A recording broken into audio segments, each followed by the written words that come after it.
Bonjour à tous. Aujourd'hui, je vais vous lire Franklin et la baby-sitter. Franklin sait compter jusqu'à 100 et nouer ses lacets comme un grand. Il est assez grand pour aller seul chez Martin ou chez le marchand de glace, mais pas assez encore pour rester seul à la maison. Quand ses parents sont de sortie, c'est grand-mère qui vient s'occuper de lui. Aujourd'hui, justement, les parents de Franklin sont invités à un dîner.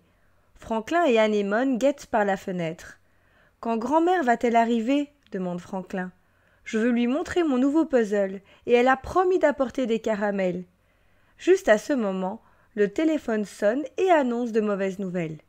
Grand-mère ne viendra pas. Elle a attrapé froid. Franklin est très déçu.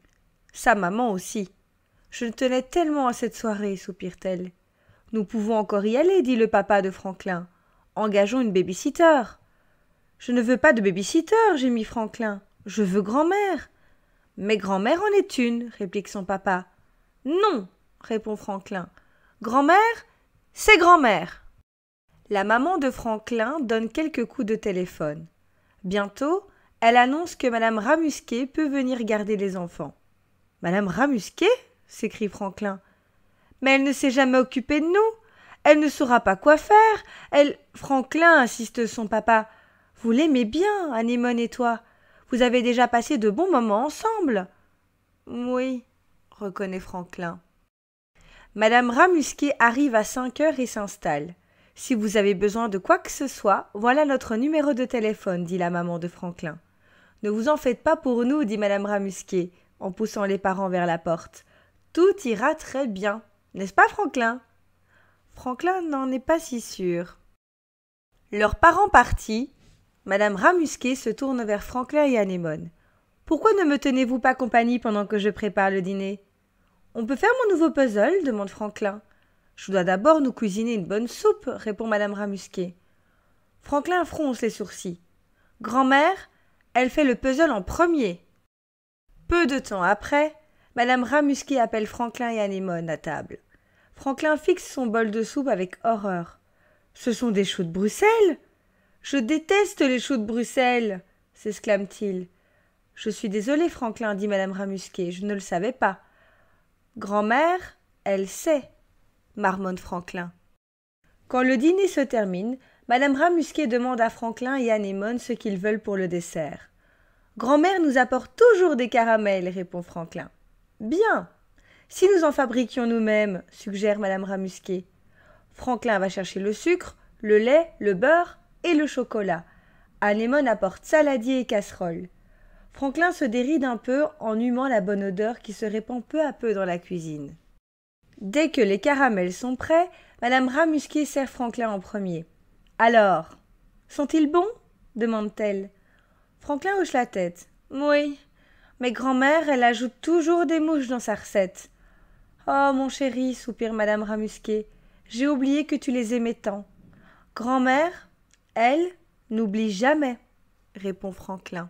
Pendant que Madame Ramusquet nettoie la cuisine, Franklin allume le poste de radio. « Bienvenue au pays des ombres !» annonce le présentateur. Madame Ramusquet fronce les sourcils. « Je crois que cette émission est un peu trop effrayante pour une jeune tortue comme toi. »« Non, madame, déclare Franklin. Puis il ment effrontément. Grand-mère me laisse toujours l'écouter. Madame Ramusquet soupire. Elle emmène Anémone se coucher. Franklin s'installe dans le fauteuil. L'émission commence. On entend des gémissements, des plaintes et des souffles inquiétants. Suivent craquements et grincements lugubres. Franklin regarde tout autour de lui. Quelle est cette ombre derrière la porte de sa chambre?